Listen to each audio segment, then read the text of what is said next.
pelajaran kita. Haleluya. Puji Tuhan, Bapak Saudara. Malam hari ini kita akan membahas tema tentang kesatuan tubuh Kristus, temanya ya. Kesatuan tubuh Kristus. Ini adalah bab terakhir ya dari buku 3 tentang gereja perjanjian baru yang dibangun oleh Tuhan Yesus ya, tentang masalah kesatuan tubuh Kristus. Nah, Bapak Ibu Saudara, bicara tentang kesatuan dari tubuh Kristus ini merupakan keinginan atau kerinduan dari Tuhan Yesus yang mendirikan gereja itu ya. Itu merupakan keinginan yang terdalam, sehingga Tuhan Yesus itu pernah berdoa. Di dalam Yohanes pasal 17, kalau Anda nanti baca keseluruhannya, itu perikop judulnya adalah tentang doa Tuhan Yesus. Tuhan Yesus berdoa kepada Bapaknya. Apa doanya? Agar orang percaya menjadi satu dengan kesatuan hati dan penundukan diri persis seperti Tuhan Yesus dan Bapaknya, yakni di dalam satu nama, yaitu nama Yesus. Tujuannya agar dunia percaya bahwa Yesus yang telah diutus Allah itu. Amin. Nah, sekarang juga agar dunia tahu bahwa Bapa itu mengasihi orang percaya. Persatuan ini yang dimaksud oleh Tuhan Yesus bukan persatuan organisatoris, tapi persatuan yang bersifat individu, ya, orang-orang percaya. Untuk ini, Yesus telah memberikan kemuliaan yang sama kepada kita agar kita bersatu dengan Ia, dengan Allah Bapa. Bapak Saudara, kalau Anda lihat gagasan Tuhan Yesus, ya, sangat luar biasa, bukan? Kan Tuhan Yesus merindukan adanya sebuah kesatuan di dalam gereja Tuhan ini atau tubuh Kristus, ya. Dan standarnya yang dibuat oleh Tuhan Yesus itu gambarannya adalah seperti Dia sendiri bersatu dengan Bapaknya. Jadi kesatuan ini bersifat individu, ya, bukan bersifat organisatoris, ya. Jadi banyak orang bisa membuat sebuah organisasi dengan bagus, tapi belum tentu dalam organisasi itu menciptakan sebuah kesatuan. Justru, saudara, semakin banyak orang menciptakan organisasi, di situ semakin banyak perpecahan yang terjadi, bukan? Ya, kenapa? Karena ketidakpuasan dan ketidakpuasan. Dan biasanya seperti apa yang kita bahas dalam sistem Musa dan sistem Yesus, organisatoris itu lebih mengacu, lebih condong kepada sistemnya Musa, ya, dengan sistem piramidal yang mengerucut seperti itu. Nah, saudara ya, dari satu induk ini bikin cabang sebanyak-banyaknya, ya. Semakin banyak cabangnya, berarti dia semakin tinggi nanti posisinya. Kenapa? Yang menopang, yang mendukung di bawahnya semakin kuat, ya. Nah, itu sistem yang dibangun secara organisatoris. Tapi belum tentu, ya. Yang di dalam sistem piramidal ini semuanya satu hati, satu kesepakatan. Muncul pemberontakan, artinya apa? Ketidakpuasan, ya. Berbeda pendapat, berbeda cara berpikir, berbeda keinginannya. Kalau tidak bisa, ya, untuk mewujudkan, untuk melampiaskan apa yang diinginkannya, mereka cenderung untuk keluar bikin organisasi yang baru lagi.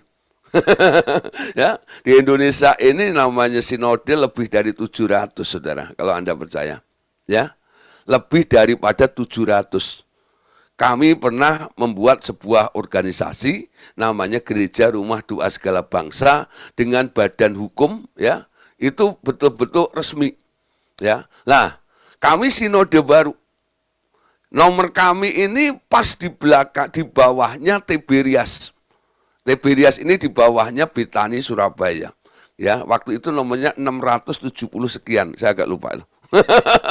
Itu 670 lebih, saudara, ya. Itu tahun berapa itu? Ya, 90-an ya kami bikin itu. Lah, keluar nomor segitu, kaget waktu itu. Loh, ternyata kami sinode ke berapa nih? 670 sekian, Saudara. Jadi di Indonesia ini ternyata dari dulu dibangun gereja berorganisasi dan organisasinya nambah terus, ya. Tapi orang percayanya ya itu saja. Keliling ya, nanti keliling tak tahu. Keliling pindah dari gereja satu, pindah ke gereja lain. Nanti kalau pindah ke gereja lain disambut sebagai jemaat yang baru. Ya, padahal ya stok lama semuanya. Ya, pindahan dari tidak puas dari tempat satu, dia pindah ke tempat lain. Ya, kalau diterima di sini, ya mereka dianggap di sini, dia bertahan di situ. Kalau mulai dicuekin sedikit, pindah lagi ke tempat yang lain. Nah, saudara, kita perhatikan kondisi seperti ini sebenarnya tidak sesuai dengan apa yang diharapkan oleh Tuhan Yesus, bukan? Dalam doanya Tuhan Yesus 2000 tahun yang lalu, ketika Tuhan Yesus ada di muka bumi, setelah dia menunjuk Petrus di atas batu karang ini, aku akan membangun jemaatku, lalu dia berdoa. Ya, doanya apa, saudara? Ya, doanya adalah minta adanya persatuan. Mari kita melihat ya, dalam Yohanes pasal 17. Saya tidak kutip semua ayat, tapi ada beberapa ayat yang saya mulai ya tonjolkan sedikit ya di sini. Yohanes 17 ayat yang ke-11. Kita lihat di sini. Dan aku, maksudnya Tuhan Yesus, tidak ada lagi di dalam dunia, tetapi mereka masih ada di dalam dunia. Dan aku datang kepadamu, ya Bapa, ya, yang kudus, peliharalah mereka dalam namamu, yaitu namamu yang telah engkau berikan kepada kami, supaya mereka menjadi satu sama seperti kita. Nah, saudara, ketika Tuhan Yesus udah merasa waktunya sudah dekat untuk dia harus meninggalkan dunia ini, karena misi tugasnya sudah selesai, dia minta kepada Bapa. Apa yang dikatakan tadi? Bapa, peliharalah mereka dalam namamu, yaitu nama yang engkau berikan kepadaku, supaya mereka menjadi satu sama seperti kita adalah satu. Saudara, jadi kita perhatikan ya, gereja Tuhan ini harus mengerti hatinya Tuhan. Dipelihara oleh Bapa supaya kita diikat dalam sebuah kesatuan. Dipersatukan seperti Bapa bersatu dengan Tuhan Yesus, seperti Tuhan Yesus bersatu dengan Bapaknya, begitu juga gereja Tuhan itu harus menjadi sebuah kesatuan. Ya, bersatu dulu, satu tubuh. Nah, nanti kalau sudah menjadi satu tubuh, kepalanya bisa tinggal di situ. Kalau tubuhnya masih terpecah-pecah, belum jadi, kepalanya belum punya tempat. Saya ingat apa yang dikatakan oleh Tuhan Yesus kepada murid-muridnya yang mau mengikut dia. Tuhan Yesus berkata, serigala punya liang, burung di udara punya sarang. Tapi anak manusia tidak punya tempat untuk meletakkan ke kepalanya. Nah, saudara, dulu saya berpikir tempat untuk meletakkan kepala ya seperti kita mau bubuk itu, bantal gitu ya. Nggak taunya saudara bukan. Ya, yang dimaksud oleh Tuhan Yesus karena tubuh Kristus belum jadi, karena masih terpecah belah. Dia mengharapkan adanya sebuah kesatuan tubuh. Tempatnya kepala itu bukan di etalase. Mungkin dibuat dari emas sekalipun, ya, atau berlian sekalipun. Tapi tempatnya kepala itu adalah tubuh. Amin. Jadi Yesus itu sedang mengharapkan anak manusia belum punya tempat untuk meletakkan kepalanya, itu artinya apa? Tuhan bilang, ya lah, aku melihat tubuh Kristus itu belum jadi karena masih terpecah belah satu dengan yang lain. Makanya dia berdoa, peliharalah mereka demi namamu, yaitu nama yang engkau berikan kepadaku, supaya mereka menjadi satu, sama seperti kita adalah satu. Nah, ayat 21-nya, mari kita baca. Dalam Yohanes pasal 17, ayat yang ke-21. Nah, saudara, dalam ayat yang ke-21-nya, kita perhatikan di sini. Dan aku tidak ada, 21, ini dia. Supaya mereka semua menjadi satu. Sama seperti engkau ya Bapa di dalam aku, dan aku di dalam engkau. Agar mereka juga di dalam kita, supaya dunia percaya bahwa engkaulah yang telah mengutus aku. Amin. Nah, saudara, ini yang diharapkan oleh Tuhan, ya, bahwa kesatuan ini terjadi. Kalau kesatuan tubuh Kristus ini terjadi, nanti akan ada dampaknya, ya, supaya dunia percaya bahwa engkaulah yang telah mengutus aku. Ya, gini saudara mekanismenya. Ketika tubuh itu jadi, kepalanya langsung nancep di atas tubuh, bukan? Ya. Nah, sekarang identitas itu semakin nyata. Sehingga dunia tahu bahwa di atas gereja itu ada kepalanya, yaitu Yesus. Amin. Jadi gereja pimpinannya itu sebenarnya bukan gembala, pastor, bukan. Ya. Pemimpin aslinya, pemimpin sejatinya adalah Yesus. Amin. Ketika gereja ini jadi, Yesus bertahta, Yesus menguasainya, Yesus mengepalai gereja itu. Sehingga setiap pergerakan gereja ini selalu sesuai dengan apa yang diinginkan, yang diharapkan oleh si kepala, yaitu Tuhan Yesus sendiri. Ya, misinya nanti sama. Sehingga dunia tahu, oh, Yesus itu yang diutus oleh Allah dong. Dari mana? Dari manifestasi kesatuan gereja-gereja di bumi ini. Amin. Jadi gereja ini nggak boleh menonjolkan ide gagasannya sendiri. Ya, tapi walaupun beraneka ragam dalam cara bertumbuhnya. Ada yang bertumbuh pesat dengan praise and worship-nya. Ada yang bertumbuh pesat dengan miracle, mujizatnya. Ada yang bertumbuh pesat dengan pengajarannya. Ada yang bertumbuh pesat dengan misi penginjilannya. Ya, it's okay, nggak apa-apa.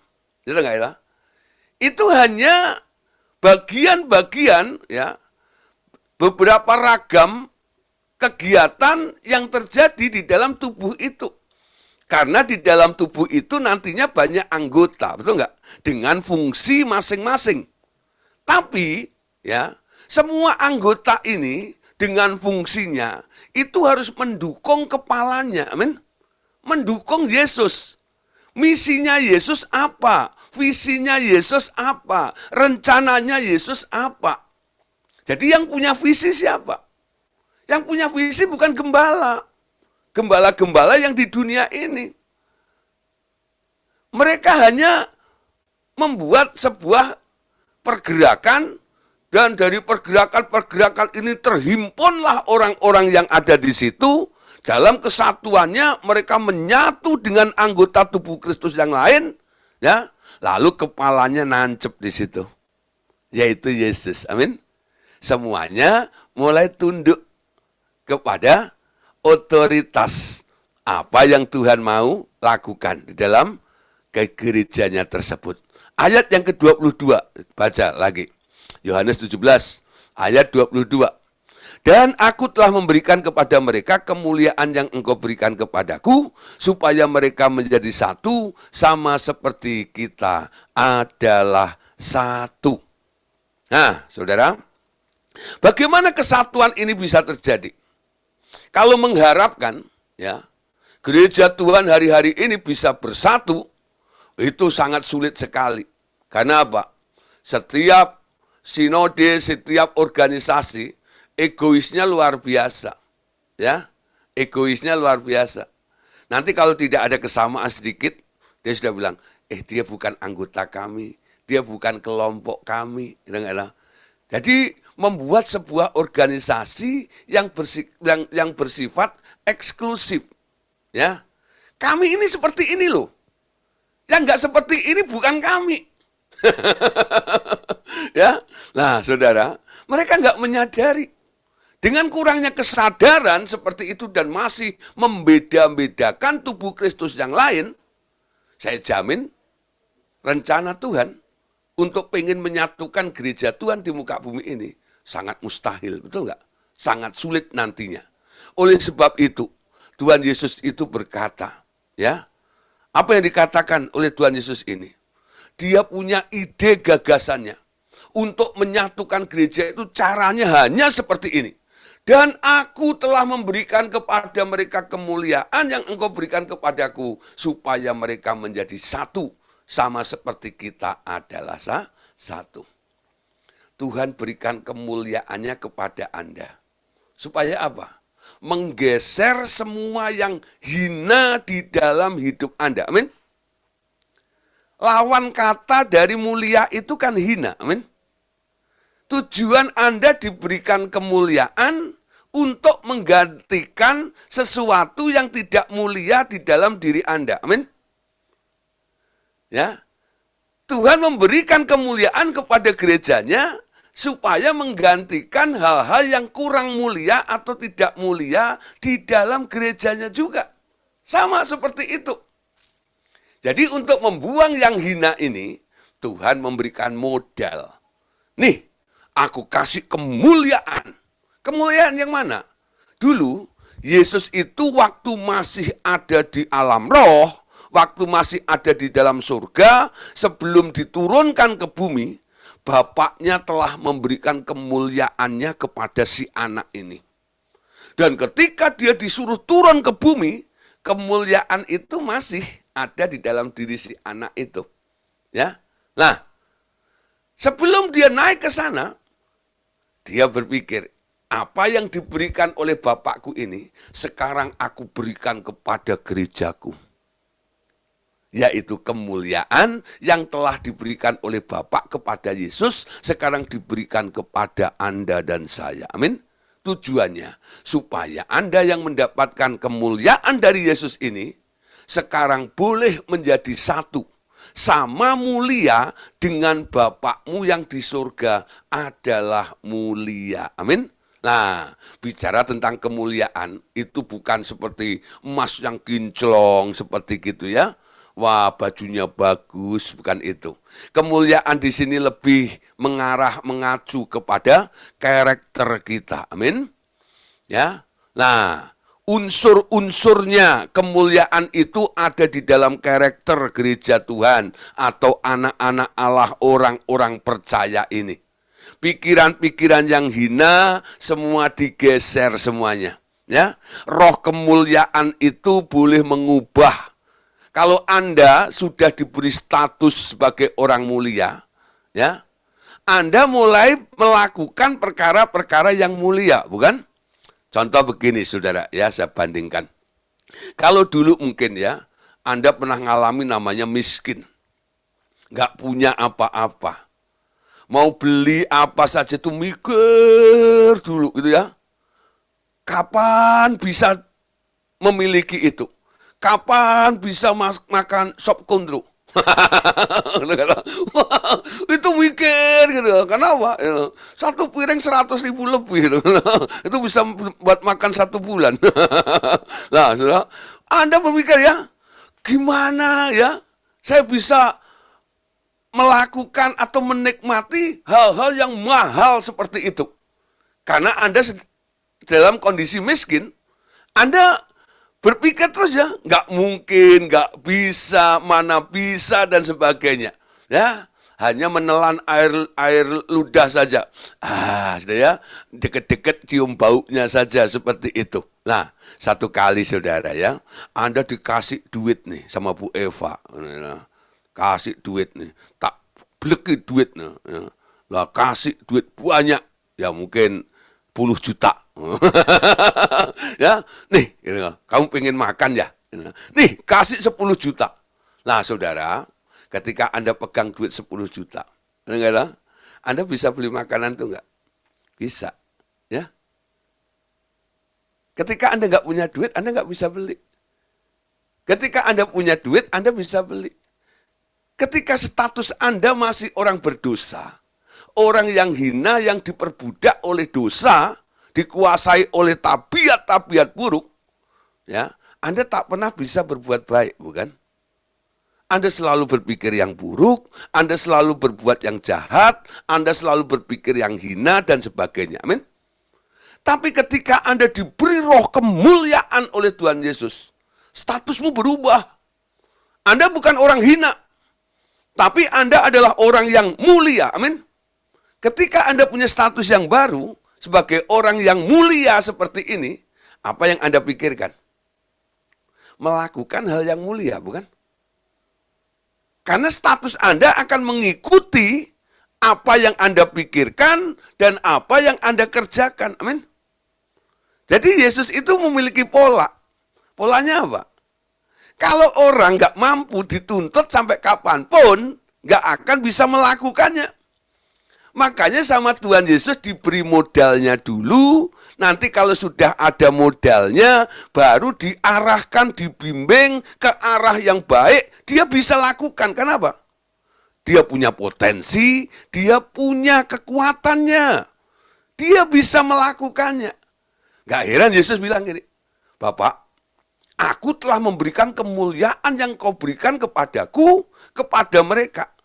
Supaya mereka menjadi satu, sama mulia seperti kita. Sebenarnya Yesus itu bilang apa bapaknya? Pak, ya, manusia ini kalau sekarang kita tuntut untuk jadi mulia, dia bisa. Ya. Manusia ini kalau kita tuntut untuk jadi mulia, yang percaya kepadaku ini, kita tuntut untuk berpikir mulia, ya lah, bisa dia. Berkata-kata mulia, bisa dia. Melakukan sesuatu yang mulia, dia bisa. Bapaknya tanya, bagaimana caranya? Caranya gini, aku telah memberikan kemuliaan yang kau berikan kepadaku, kepada mereka. Kalau aku bisa, dia pasti bisa juga, amin. Nah, paham maksud saya? Jadi tuntutan Tuhan Yesus untuk gerejanya, untuk menjadi mulia sama seperti Bapak ini bukan hanya gagasan atau angan-angan idealisme, enggak. Yesus telah mengukur semuanya. Apa yang diperintahkan kepada Anda, dia sebenarnya sudah berpikir jauh bahwa Anda bisa melakukannya, amin. Nah, sekarang mulai memahami ya. Dulu saya nggak terlalu menangkap ayat ini. Kenapa Yesus kasih kemuliaannya kepada kita? Karena dia mau Anda mulia. Kalau Anda masih hina, dituntut untuk jadi mulia, nggak bakal bisa. Makanya dia kasih modal. Apa yang dia pernah dapat atau terima dari Bapaknya itu, sekarang diberikan kepada Anda. Amin. Jadi, tahap pertama apa yang harus kita lakukan? Anda harus mengerti dulu. Namanya kemuliaan itu sudah ada di dalam diri Anda. Amin. Bersikaplah, berkata-katalah, berpikirlah ala orang mulia. Mulai dengan cara seperti itu. Nanti cek saudara, ya, kalau Anda datang kepada Tuhan, Anda berdoa, coba saudara, Anda menempatkan diri sebagai apa? Kebanyakan gereja Tuhan ini, kenapa sulit untuk bergerak maju, untuk masuk dalam apa yang diinginkan Tuhan dalam kesatuan seperti ini? Ya, karena apa? Tentang roh kemuliaan yang telah diberikan ini, dan status sebagai orang mulia tak pernah diajarkan. Kalau doa selalu begini, oh Tuhan, lihatlah keberadaan hamba-Mu ini. Hamba-Mu tak lain tak bukan, hanya cacing dan tanah liat. Oh Tuhan, tolong. Hamba-Mu ini hina. Apa yang Anda akui? Jadi orang hina, bukan? Anda harus mengakui apa yang telah diberikan Allah kepada Anda. Ini bukan nyombong. Bukan arogan. Ya, tapi ini fakta, ini real. Dia telah memberikan kemuliaannya kepada Anda supaya Anda bisa bilang, aku orang mulia. Amin. Coba katakan sendiri malam hari ini. Aku adalah orang mulia. Aku bisa berpikir mulia, aku punya ide gagasan mulia, aku akan melakukan hal-hal yang mulia. Amin. Nanti kalau Anda datang kepada Tuhan, Anda nggak akan bunyi seperti dulu lagi. Oh Tuhan, tolong. Nggak gitu lagi. Oh-nya sampai monyong tuh. Oh Tuhan, tolong. Nggak gitu lagi. Nggak ada si monyong-monyong lagi. Datang pada Tuhan dengan wajah yang bersukacita gitu loh. Haleluya. Terima kasih Tuhan. Aku adalah anak-Mu. Engkau telah memberikan kemuliaan-Mu kepadaku. Aku adalah orang yang mulia. Haleluya. Amin. Lebih enak itu kan daripada monyong-monyong tadi. Oh Tuhan, lihatlah keberadaan hamba-Mu. Oh, tolong.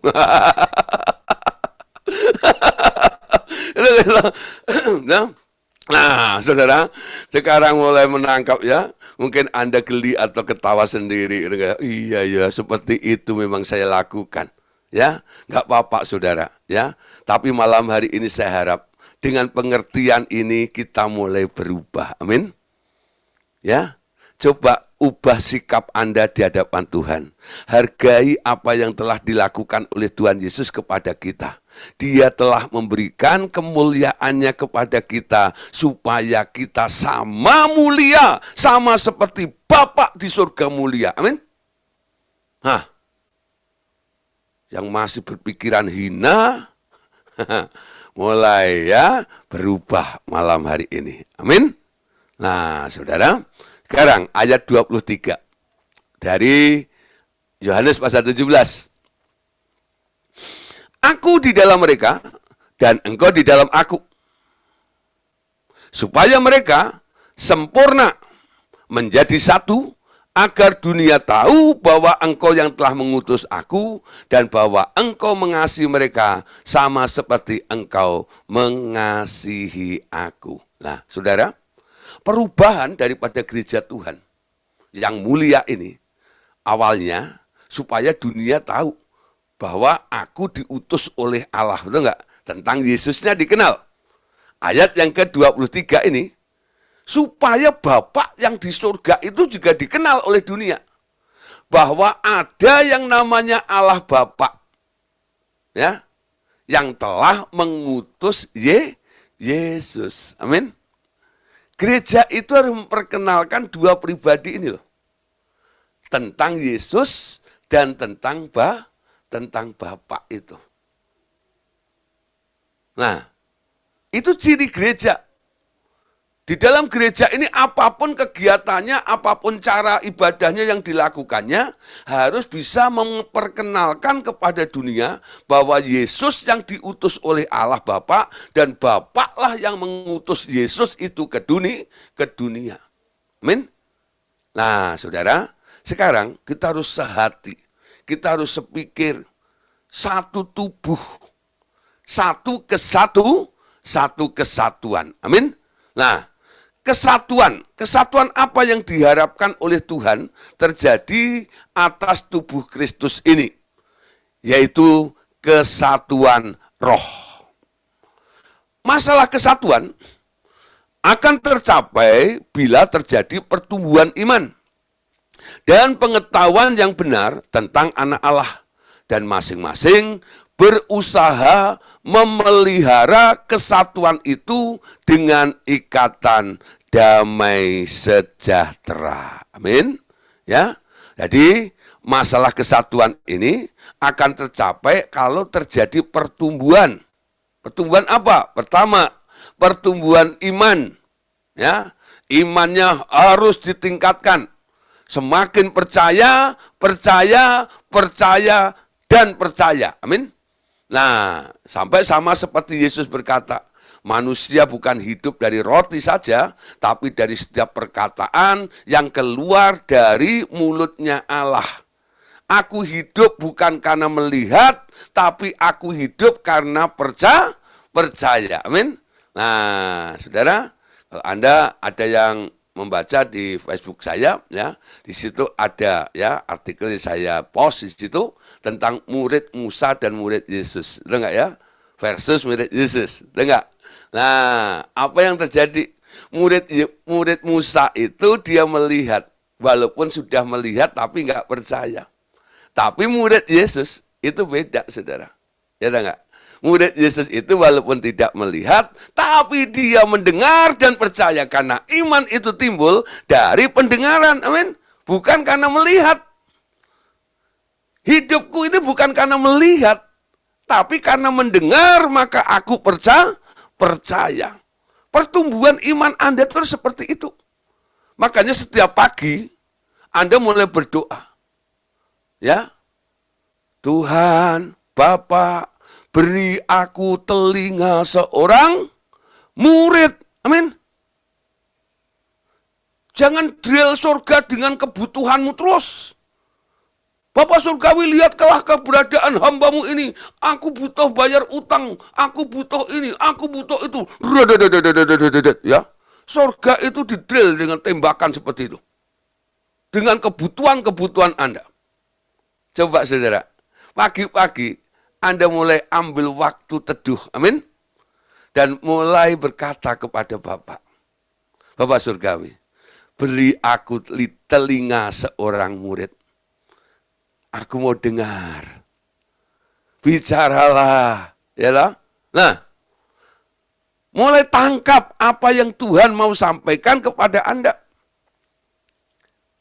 Hidupmu sepanjang hari, nanti Anda akan berbeda. Kenapa? Karena Anda hidup atas dasar instruksi daripada Dia.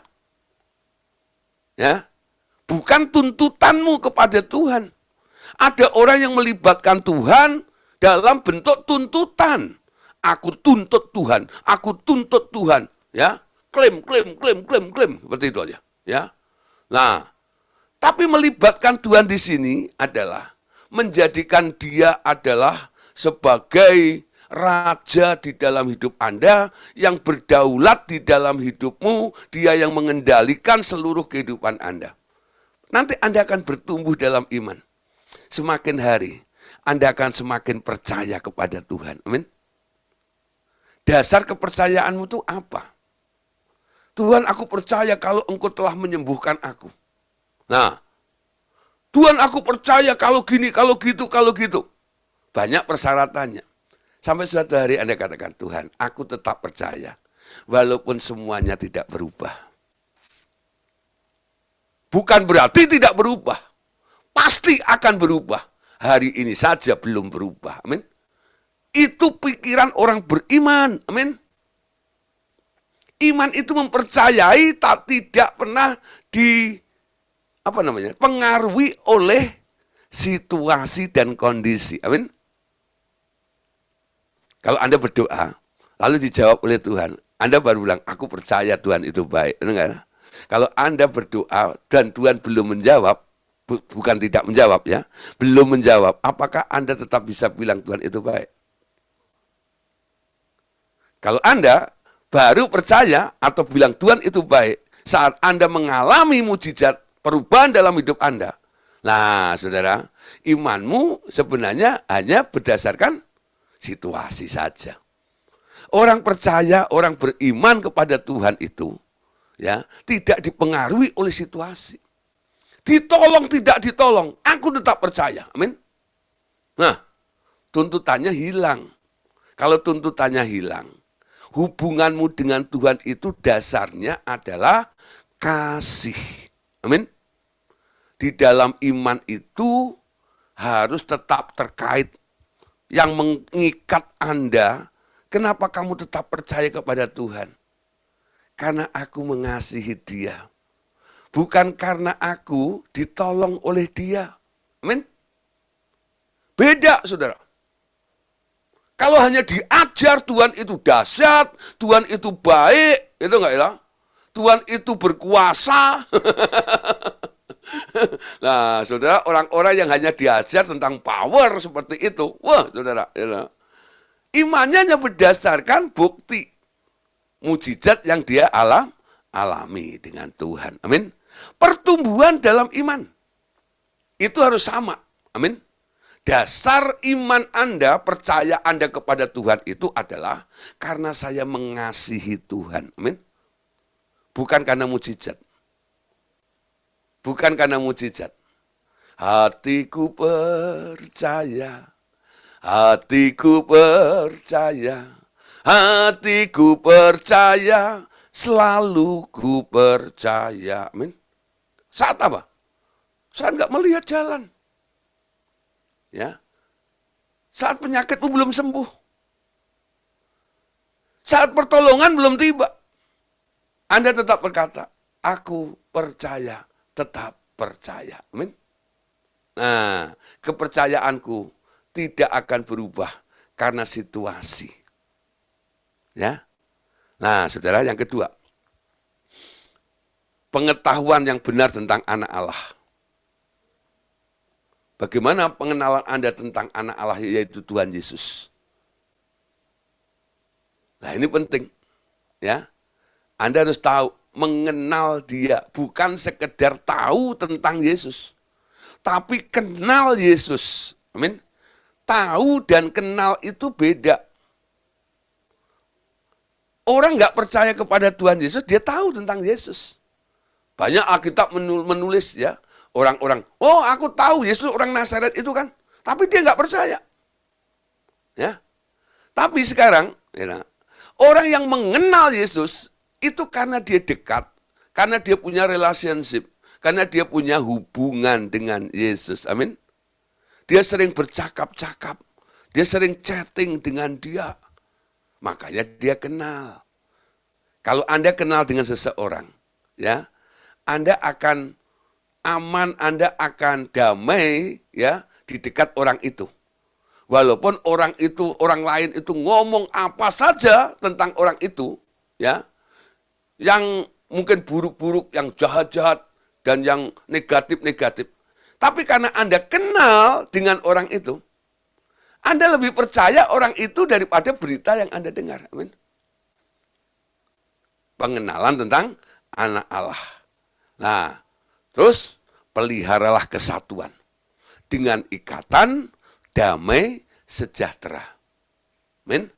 Nah, sekarang kita lihat ayatnya. Efesus pasal 4, ayat yang ketiga.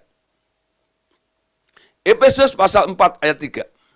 Dan berusahalah memelihara kesatuan roh oleh ikatan damai sejahtera. Amin. Berusahalah memelihara kesatuan roh oleh ikatan damai sejahtera. Saudara, di RTM ini ya, kita kadang-kadang mengajarkan putuskan ikatan batin dengan seseorang, termasuk dengan keluarga juga. Ya. Karena kita mengenal tentang gen kromosom dan DNA yang sering berdampak buruk atas kehidupan orang percaya. Betul nggak? Kadang-kadang ada beberapa hal yang terjadi pada leluhur kita yang bisa kita alami kembali kepada kita pada zaman ini. Oleh sebab itu, solusinya cuma satu. Putuskan hubungan dengan ikatan batin itu. Jadi anak Allah, adiknya Tuhan Yesus. Anda punya keluarga baru, di mana bapakmu nggak pernah sakit, bapakmu nggak pernah gagal, bapakmu nggak pernah ini dan nggak pernah itu dan yang lainnya. Amin. Bapakmu itu the best, yaitu Allah Bapa. Kalau Anda ada di bawah aliran, ya covering Allah Bapa seperti itu, berkat Bapa yang akan mengalir dalam hidup Anda. Amin. Nah, jadi kita nggak menerima warisan berkat dari orang-orang dunia. Tapi kita dapat langsung dari Allah Bapa. Caranya kita putuskan hubungan batin itu, ikatan batin dengan semua orang, termasuk keluarga. Amin. Nah, nanti kalau belum ngerti dalam acara tanya jawab boleh ditanyakan, ya. Tapi saya tidak membahas tentang masalah ikatan batinnya, ya. Tapi saudara, di dalam kesatuan tubuh Kristus ini, dari berbagai individu ini harus diikat, bukan? Ikatan apa? Ya, ikatannya bentuknya apa? Tadi dikatakan bahwa tubuh Kristus itu diikat dengan ikatan kasih. Ya, ikatan damai sejahtera. Amin. Kesatuan roh yang diikat oleh damai sejahtera. Nah, jadi diikat oleh damai sejahtera. Amin. Kasih itu selalu memberi yang terbaik. Amin. Tapi kalau ikatan batin beda lagi, saudara. Kalau yang di atas Anda jelek, ya Anda dapat jelek. Tapi kalau kasih itu beda. Kasih nggak pernah mencelakakan, amin. Kasih nggak pernah merugikan. Kasih itu memberi, menolong, membantu, dan sebagainya. Ya, yang terbaik yang Anda dapatkan. Ikat dengan damai sejahtera. Nggak heran, orang Kristen ini kalau ketemu sesamanya, pasti salamnya Shalom Alaihim, ya. Lalu orang yang mendapatkan Shalom itu dia menjawab Alaihim Shalom, ya. Tapi sekarang mulai nih, ya, Alaihimnya itu enggak diucapkan. Jadi hanya bilang Shalom. Nanti jawabnya Shalom juga. Hai, Shalom. Shalom juga. Ya, coba nih, ya, mulai, ya, dilengkapi kalau ketemu ini Shalom Alaihim, ya. Dan nanti yang menjawab Alaihim Shalom, amin. Ya, daripada Shalom juga itu mending Alaihim Shalom, betul nggak? Nah, yang mengucapkan salam bilang Shalom Alaihim, amin. Nah, nanti dijawab Alaihim Shalom, saling memberkati dengan damai sejahtera. Amin. Damai bagimu. Artinya gitu loh. Nanti yang diberikan damai itu boleh menjawab damai bagimu juga. Amin. Ya, saling memberkati, saling melepaskan damai satu dengan yang lainnya. Amin. Nanti damai itu akan mengikat Anda. Itu enggak ada? Nah, kita diikat dengan ikatan damai sejahtera. Damai sejahtera itu. Efesus 4 ayat 13, ya. Tubuh Kristus itu harus bertumbuh terus dalam iman sampai mencapai kesatuan, ya. Sampai kita semua telah mencapai kesatuan iman dan pengetahuan yang benar tentang anak Allah, kedewasaan penuh dan tingkat pertumbuhan yang sesuai dengan kepenuhan Kristus. Amin. Jadi, kedewasaan ini, tingkat pertumbuhan ini, harus dimaksimalkan sampai sesuai dengan kepenuhan Kristus. Saya peringatkan, ya, jangan pernah berhenti bertumbuh. Ya, sekolah kita ini sekolah yang nggak akan ada selesainya. Sekolah dengan Tuhan ini nggak akan ada selesainya. Nggak akan ada yang tamat, saudara. Ya, karena Anda mengejar sebuah kesempurnaan. Dan yang Anda kejar itu ternyata bertumbuh terus. Kalau dia bertumbuh terus, dan Anda tak bertumbuh, Anda semakin ketinggalan jauh, bukan? Tapi kalau Anda bertumbuh, dia juga bertumbuh. Anda sama-sama bertumbuh. Betul nggak ya? Nah, Anda meninggalkan semua yang ada di belakang Anda itu. Menuju kepada pertumbuhan. Pertumbuhan. Targetnya adalah menjadi serupa dengan Kristus. Amin. Apa yang Yesus lakukan, apa yang Yesus pikirkan, apa yang Yesus katakan, itu yang harus terjadi di dalam kehidupan Anda. Dari step by step, dari tahap kepada tahap berikutnya. Amin. Nah, tumbuh terus. Sampai mencapai kepenuhan Kristus. Jangan pernah berhenti bertumbuh. Amin. Jangan pernah berhenti bertumbuh. Sekolah terus dengan Tuhan. Mungkin Bapak Saudara, Anda sudah selesai ikut pengajaran pemuridan yang kami ajarkan. Ya, karena materinya terbatas. Hanya 13 buku. Mungkin Anda sudah ikut 2 atau 3 kali pengulangan. Ya, dan Anda sudah merasa, udah ngerti tentang mekanismenya seperti ini. Ya, lalu Anda pamit, Pak, saya sudah mengerti tentang ini, saya akan menerapkannya. Oke, lah, nggak masalah, ya. Nah, udah tahu nih, ya, tentang pengajaran ini. Tapi jangan pernah bertumbuh. Ada sekolah langsung dengan Roh Kudus, ya, sekolah langsung dengan Roh Kudus. Saya mengajar materi-materi pemuridan ini, ya. Memang kalau dihitung, saudara ya, ini materi kan lebih dari 200 bab sebenarnya, ya. Lah, satu bab kadang-kadang bisa 2 atau 3 kali, ya, pertemuan seperti ini. Setiap saya mengulang, ya, saya ajar lagi, ajar lagi. Hikmatnya semakin tambah, saudara. Pengetahuannya, pengertiannya semakin meningkat lagi. Apa yang saya tangkap kemarin, ketika saya mengulang untuk mengajar, ya, kembali, ternyata ada pengertian yang baru lagi. Dengan dasar pengajaran yang sama. Ini namanya pertumbuhan. Bertumbuh. Pengertiannya ditambah. Pengertiannya ditambah. Pengertiannya ditambah. Pengertiannya ditambah. Amin. Sampai mengalami kedewasaan penuh dan tingkat pertumbuhan yang sesuai dengan kepenuhan Kristus. Mengenal Kristus itu enggak sekilas gitu loh. Mungkin Anda baru tahu 1 titik tentang Yesus, ya. Nah, nanti semakin Anda mengenal, Anda dibawa semakin dalam lagi. Amin. Semakin dalam. Semakin dalam. Anda lihat lautan itu, ya.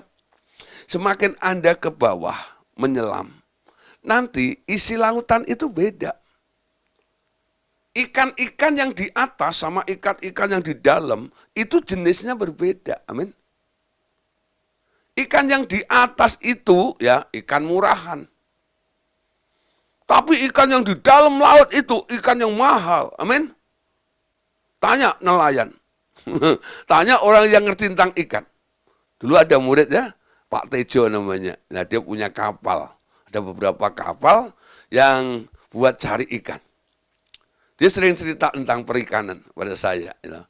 Ikan yang ada di laut yang dalam, itu yang mahal. Ya. Nah, kadang-kadang dipakai yang buat untuk sashimi, ya, yang dimakan mentah itu. Ya, itu bukan ikan yang ngapung-ngapung di atas bareng sama sampah gitu. Enggak. Ya, enggak. Itu di air yang jernih, tenang di sana, ya, bebas polusi, sehingga mentah pun dimakan nggak keracunan yang makan. Itu enggak, ya. Kenapa? Ikan di dalam itu makanannya lebih bersih daripada yang di atas. Itu enggak, ya. Nah, sama ketika kita mengenal Tuhan Yesus, Anda kadang-kadang baru mengenal tentang keselamatan. Itu baru kulitnya, amin. Yesus juru selamat datang di Bethlehem.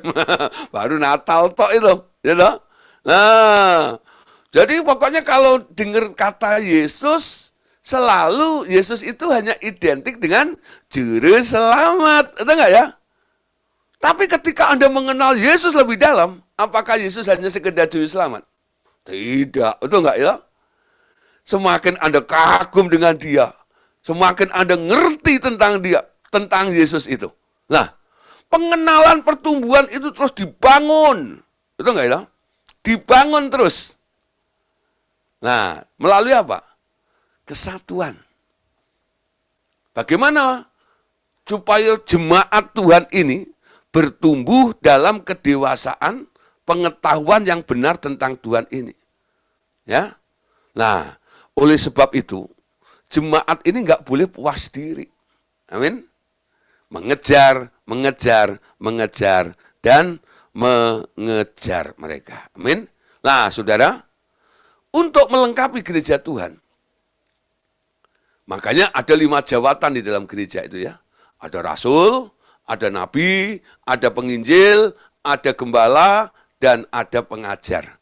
Itu untuk melengkapi pertumbuhan gereja Tuhan. Sehingga gereja Tuhan itu boleh bertumbuh dalam pengenalan akan Tuhan. Nah, dari salah satu 5 jawatan itu, ada yang namanya rasul. Ya. Fungsi rasul-rasul itu untuk apa? Tuhan ternyata menetapkan rasul-rasul sebagai pejabat yang tugasnya menetapkan penatua-penatua. Ya. Rasul-rasul ini ya, mereka bersama-sama membuat keputusan-keputusan penting yang menyangkut pengajaran, dan mereka adalah penghubung antara jemaat lokal sambil meneguhkan jemaat itu, ya. Nah, saudara, ini sebenarnya dibangun seperti ini ya, terorganisir seperti itu. Jadi ada rasul-rasul yang menetapkan para penatua-penatua di gereja-gereja sel atau gereja-gereja rumah, ya. Nah, untuk dihubungkan dengan gereja lokal atau gereja pusatnya di kota itu. Walaupun banyak saudara sel-selnya, ya, tapi mereka semua tetap terhubung dengan gereja kotanya ini atau gereja lokal itu. Sehingga ya, mereka bisa mengerti, menangkap tentang misi, visinya apa. Ya.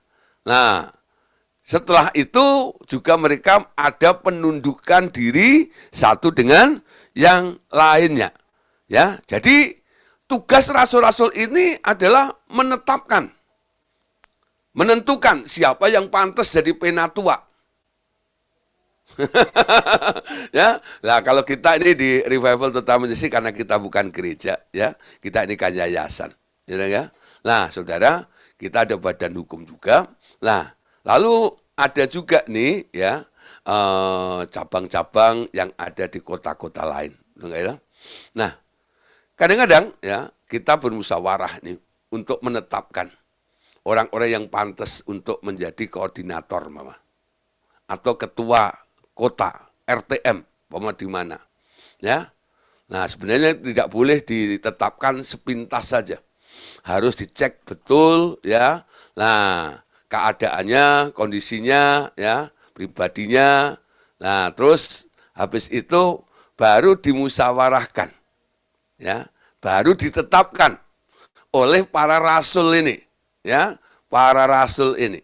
Nah, para rasul menetapkan mereka untuk menjadi ketua kota atau koordinator-koordinator di daerah seperti itu.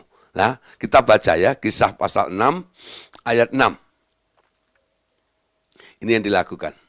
Kisah 6 ayat 6. Mereka itu dihadapkan kepada rasul-rasul.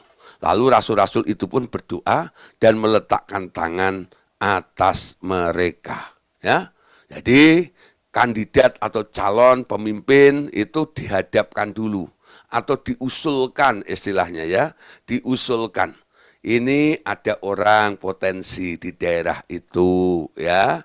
Nah, diusulkan dulu. Dihadapkan, kalau tadi istilahnya ya, dihadapkan. Mereka itu dihadapkan kepada rasul-rasul, lalu rasul-rasul itu berdoa. dan meletakkan tangan di atas orang-orang itu.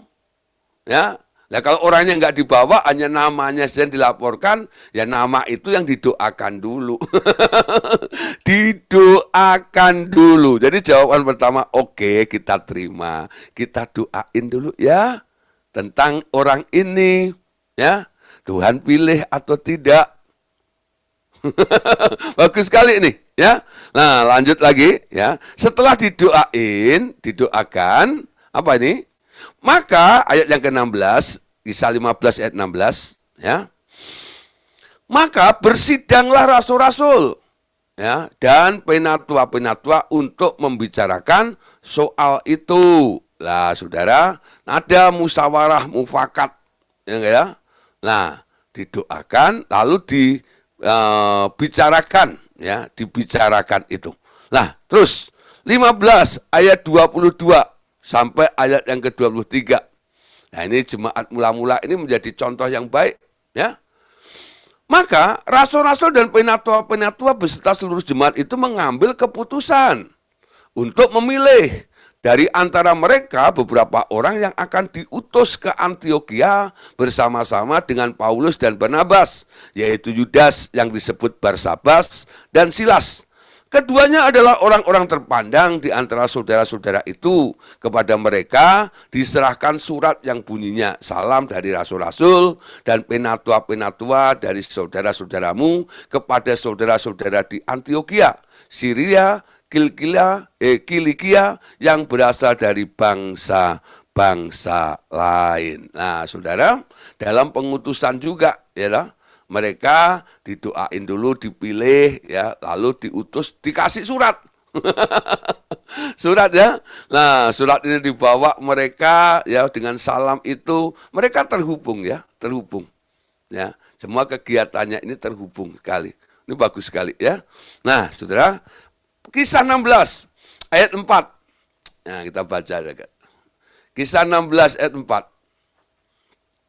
Dalam perjalanan keliling dari kota ke kota, Paulus dan Silas menyampaikan keputusan yang diambil para rasul dan para penatua yang di Yerusalem dengan pesan supaya jemaat-jemaat menurutinya. Lah, yang diutus pergi itu menyampaikan pesannya.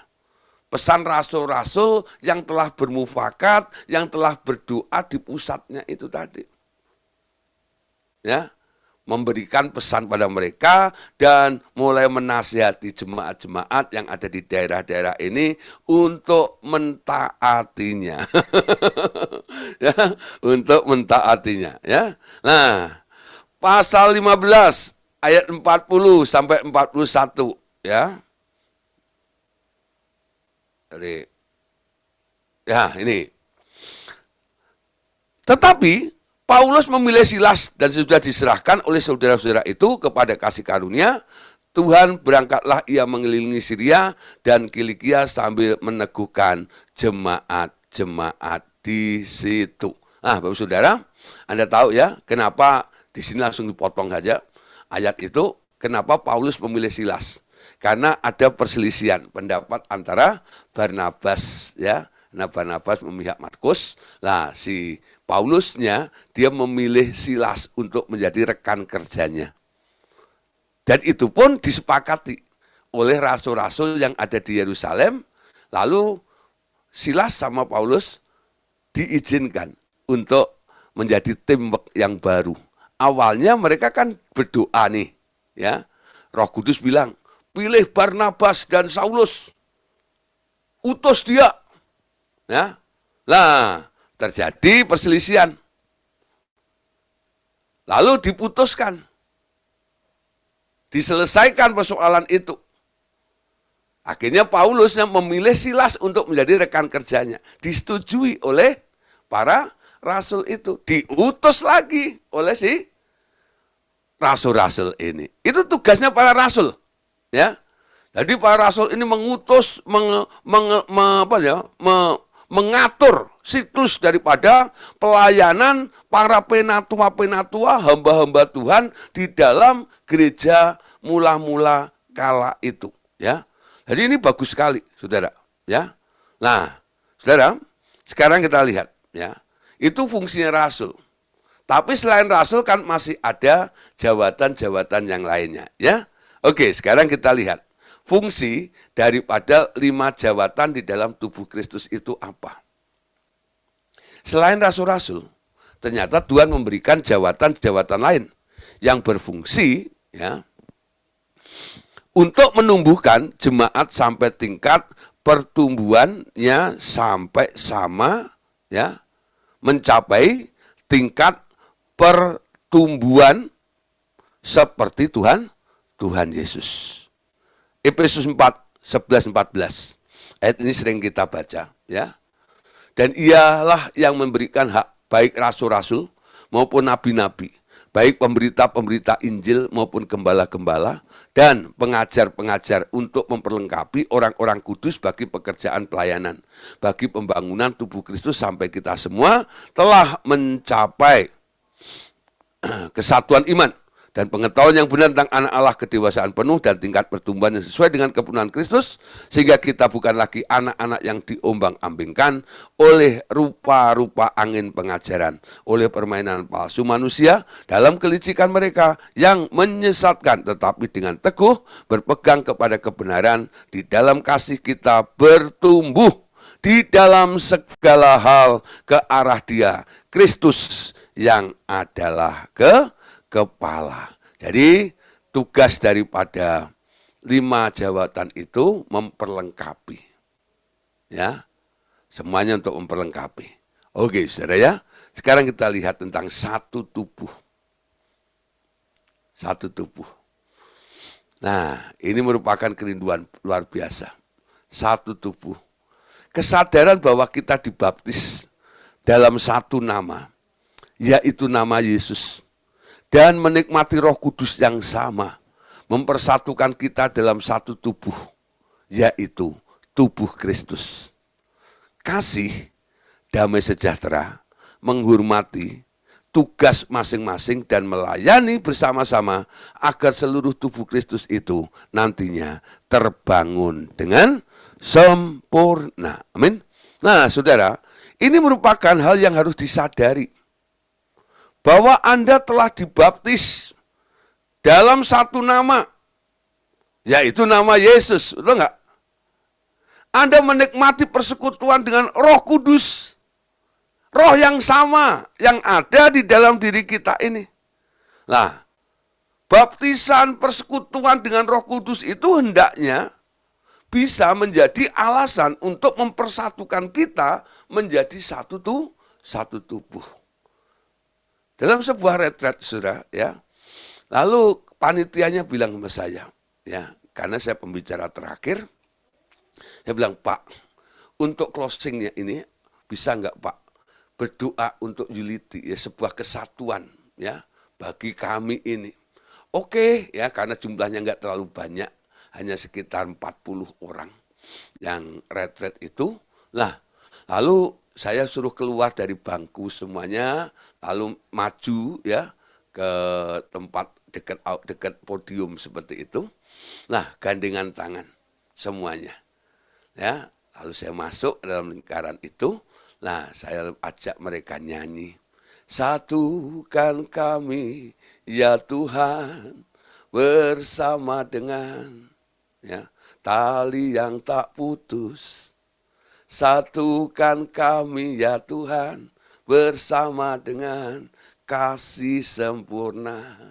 Allah kami satu, Raja pun satulah, tubuh Kristus satu, sebab itu ku nyanyi. Nah, saudara, setelah nyanyi lagu itu, nah, saya ambil ini kalimat terakhir. Tubuh Kristus satu. Oleh sebab itu tadi kita menyanyi. Kita adalah satu tubuh. Sadar atau tidak sadar, sekarang harus mengerti. Anda adalah satu tubuh. Satu sama lain pandang. Ya, ketika Anda melihat sebelahmu, dia bukan orang lain. Dia tubuhmu juga. Dia anggota bagian dari tubuhmu. Mungkin skillnya berbeda, mungkin suaranya berbeda, itu enggak ada. Tapi sudah diikat di sini. Kalian semua sudah dibaptis dalam satu nama, ya. Mengenal, diikat, mengalami, minum, istilahnya. Dari satu roh, yaitu Roh Kudus yang ada di dalam kehidupan kita. Nah, kita bukan orang lain. Cara memandangnya seperti itu. Lu kan bukan gua kan bukan lu. Nggak bisa gitu. Jangan jadi orang lugu, lu gue. Itu nggak ya? Nah, ya, kalau di Jawa lugu itu kan orang polos. Kalau di Jakarta beda. Lugu itu lu gue, betul nggak ya? Ya. Lu bukan gue bukan lu. Lu nggak bisa makan, emang lu siapa? Biarin aja, betul nggak ya? Nah, saudara. Tapi sekarang kita lihat, ketika anggota tubuh ini sakit, itu nanti anggota tubuh yang lain punya perhatian ke situ, betul? Kaki yang kesandung, nanti tangan yang akan memperbannya, betul nggak? Hah? Mulut yang akan berbicara untuk cari ini, cari itu, mata yang melihat itu ada obat merah dari mana, betul nggak ya? Loh. Semua anggota bekerja untuk membantu satu anggota tubuh yang sedang terluka itu. Kenapa? Walaupun kita beda, kamu kaki, saya tangan, tapi kita satu tubuh. Nah, pernah berpikir seperti itu enggak? Nah, sekarang mulai belajar, ya. Kita telah diikat dalam satu tubuh. Roma pasal 12 ayat yang kelima, ya. Roma 12 ayat yang kelima. Demikian juga kita, walaupun banyak, adalah satu tubuh di dalam Kristus. Tetapi kita masing-masing adalah anggota yang seorang terhadap yang lain. Amin. Memang kita beda, tapi kita satu. Amin. Memang kita beda, ya. Yang putih, yang hitam, yang keriting, yang jabrik. Ya, yang keris, yang gendut, ya. Yang makannya sedikit, yang makannya kebanyakan, gitu ya. Nah, beraneka ragam, betul nggak ya? Kalau kita udah ngumpul kadang-kadang, ya. Karena kadang-kadang kalau pelayanan ke daerah, saya bawa beberapa murid, ya. Kadang-kadang mereka yang sempat itu. Nah, kadang-kadang sampai 1 mobil, 2 mobil, pernah sampai 5 mobil ya. Mereka pas liburan, semua pengen liburan, berangkat bareng nih ke daerah, gitu ya. Nah, kita kumpul nih. Paling tidak 1 minggu ya, 5 hari sampai 1 minggu. Nah, saudara, di situ ini baru ngerti ya. Oh, ternyata dia nggak suka ikan, enggak ya? Nah, kita harus menghormati. Pas masuk restoran, ya rumah makan bagian ikan, dia nggak bisa makan. Terpaksa ini selalu cari ayam, ayam goreng. Hanya untuk satu orang yang nggak suka ikan aja. Ada yang begitu, ya. Nah, nanti tidur bareng nih, jadi pinjemin villa di Tawangmangu sama Ibu Cubi, ya. Nah, itu wah, kamarnya cuma 3, ya enggak? Nah, jadi gelar juga nih di ruang tamu itu, ya. Wah, semua gitu-gitu. Baru ketahuan nih. Ada yang tidur pakai musik. Musiknya aneh-aneh gitu. Wah. Ada yang bilang, wah bisa gitu. Ya, itu juga tubuhmu. Tubuh Kristus ya. Nah, lama-lama saudara, awalnya itu nggak bisa malah tidur kalau macam itu ya. Tapi setelah gitu kan, enak juga ya tidur diiringin musik ya. Nah, Pak Chandra tersenyum itu. Pak Chandra ikut juga ngalamin ya. Nah, ada beberapa orang yang belum ikut ya. Nah, udah bersini ada udah ikut semua. Ya, berapa yang ikut tuh. Nah, lucu-lucu juga itu. Ada perbedaan. Betul nggak? Awalnya mungkin nggak bisa terima. Betul nggak? Kok gitu sih, kok gini sih gitu ya. Tapi setelah mengenal dan mulai mengerti, betul nggak? Mereka bisa memahami. Betul nggak? Aku suka ngorokmu tadi dulu. Betul. Indah sekali. Merdu. Lebih merdu daripada musik keroncong. Lah, ya saudara, ada yang makannya banyak, ada yang makan sedikit, ada yang sedikit-sedikit lapar. Lucu-lucu juga ya. Tapi itu anggota tubuh, ya. Lah, dari keberagaman itu, kadang-kadang saya sebagai leader itu saya hanya mengamati ya, bagaimana respon, reaksi dari orang-orang menyikapi temannya. Ya, bagaimana caranya? Benturan pasti ada, selek pasti ada gitu ya. Tapi saudara, nah, bagaimana menyikapinya? Nggak semuanya sama. Ya, mereka punya wajah yang berbeda, mereka punya cara berpikir berbeda, tapi disatukanlah di sini. Ya, itu salah satu tujuan kadang-kadang saya kenapa bawa orang-orang ini supaya mereka boleh mengenal bagai tubuh Kristus. Enggak hanya setelah belajar dari RTM ini, tahu pengajaran tentang alam roh, tentang ini dan itu, lalu Anda bilang gua dewasa. Oh enggak. Justru dewasa ini nanti dari kehidupan Anda ini. Saat Anda bisa menghargai sesama anggota tubuh Kristus itu loh. Bukan hanya pengetahuan Anda tok, tidak. Ya. Nah, ayat berikutnya. 1 Korintus 12 sampai 13. Kita habiskan ya hari ini tentang kesatuan tubuh Kristus. Besok kita akan masuk bab baru yaitu buku 4 besok ya. 1 Korintus 12 sampai 13. Sebab dalam satu roh kita semua ya, baik orang Yahudi maupun orang Yunani, baik budak maupun orang merdeka, telah dibaptis menjadi satu tubuh, dan kita semua diberi minum dari satu roh. Amin. Nah, kita memang bukan orang Yahudi, kita memang bukan orang Yunani, tapi kita boleh ganti ya.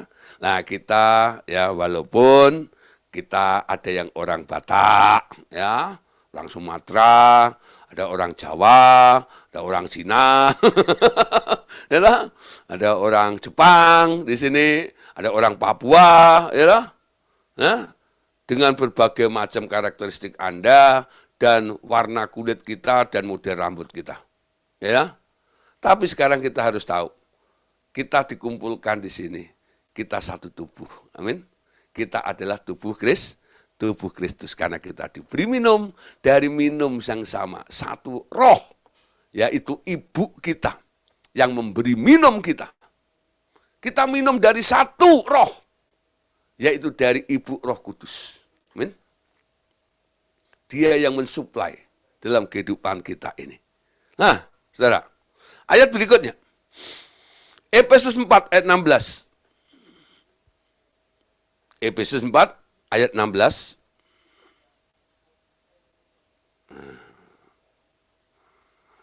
Efesus 4:16. Daripadanya lah seluruh tubuh yang rapi tersusun dan diikat menjadi satu oleh pelayanan semua bagiannya sesuai dengan kadar pekerjaan tiap-tiap anggota, menerima pertumbuhannya dan membangun dirinya di dalam kasih. Nah, saudara, dari perbedaan-perbedaan ini kita sedang disusun. Amin. Nah, untuk menjadi bangunan ya yang rapi di hadapan Dia menurut pertumbuhannya ya. Nah, Kolose 3:15. Hendaklah damai sejahtera Kristus memerintah dalam hatimu, karena untuk itulah kamu telah dipanggil menjadi satu tubuh dan bersyukurlah. Nah, berikutnya 1 Korintus 12, 20 sampai 26. Memang ada banyak anggota tetapi hanya satu tubuh. Jadi mata tidak dapat berkata kepada tangan, aku tidak membutuhkan engkau. Dan kepala tidak dapat berkata kepada kaki, aku tidak membutuhkan engkau. Malahan justru anggota-anggota tubuh yang nampaknya paling lemah, yang paling dibutuhkan. Dan kepada anggota-anggota tubuh yang menurut pemandangan kita kurang terhormat, kita berikan penghormatan khusus. Dan terhadap anggota-anggota kita yang tidak elok, kita berikan perhatian khusus. Hal itu tidak dibutuhkan oleh anggota-anggota kita yang elok. Allah telah menyusun tubuh kita begitu rupa sehingga kepada anggota-anggota yang tidak mulia diberikan penghormatan khusus supaya jangan terjadi perpecahan dalam tubuh, tetapi supaya anggota-anggota yang berbeda itu saling memperhatikan. Karena itu, jika satu anggota menderita, semua anggota turut menderita, ya, turut menderita. Jika satu anggota dihormati, semua anggota turut bersukacita, ya, saling memperhatikan. Justru yang paling lemah itu yang perlu diperhatikan. Itu cara Allah menyusun. Kenapa kadang-kadang ditempatkan di dalam satu tubuh kelompok kita ini ada orang-orang yang sedang mengalami ini dan itu. Orang-orang seperti itu yang harus mendapat perhatian dari yang kuat. Amin. Ya, ayo mulai, ya, satu sama lain, bahu membahu, jangan sikut menyikut. Amin. Nah, bahu membahu, ya. Nah, bahu apa? Bahu membahu, tolong menolong maksudnya, ya. Nah, sekarang namanya orang berkumpul, disatukan, ya. Pasti ada perbedaan. Ketika terjadi perbedaan, sikap terhadap perbedaan itu bagaimana nih? Menyikapi sebuah perbedaan. Amin. Nah, sikap terhadap perbedaan pandangan. Yang satu menghadap ke kiri, yang satu menghadap ke kanan, satu pengen ini, yang satu pengen itu. Nah, bagaimana menyikapi perbedaan pandangan? Paulus dan Petrus berbeda pandangan mengenai sikap terhadap orang Yahudi yang masih menganggap bahwa Injil hanya untuk orang Yahudi saja, tidak untuk orang-orang bukan Yahudi. Petrus berpura-pura tak mengenal orang-orang tak bersunat itu ketika orang Yahudi, kelompok Yakobus datang. Paulus mengkritik Petrus di depan orang banyak demi agar pandangan salah itu dikoreksi. Tapi Petrus menerima itu dengan rendah hati dan tidak memusuhi Paulus. Ia menulis tentang tulisan-tulisan Paulus bukan dengan niat untuk menjatuhkan Paulus, ya. Coba kita lihat ini ayatnya. Galatia 2, 11-14. Tetapi waktu Kefas itu Petrus, saudara, ya, datang ke Antiokhia, aku berterang-terang menentangnya, Paulus, ya, sebab ia salah. Karena sebelum beberapa orang dari kalangan Yakobus datang, Petrus atau ia makan sehidangan dengan saudara-saudara yang tidak bersunat. Tetapi setelah mereka datang, Petrus mengundurkan diri dan menjauhi mereka karena takut akan saudara-saudara yang bersunat. Dan orang-orang Yahudi yang lain pun turut berlaku munafik dengan dia, ya, dengan Petrus. Sehingga Barnabas sendiri turut terseret oleh kemunafikan mereka. Tetapi walaupun kulihat bahwa kelakuan mereka itu tidak sesuai dengan kebenaran Injil, aku berkata kepada Kefas atau Petrus di hadapan mereka semua, jika engkau seorang Yahudi, hidup secara kafir dan bukan secara Yahudi, bagaimana engkau dapat memaksa saudara-saudara yang tidak bersunat untuk hidup secara Yahudi?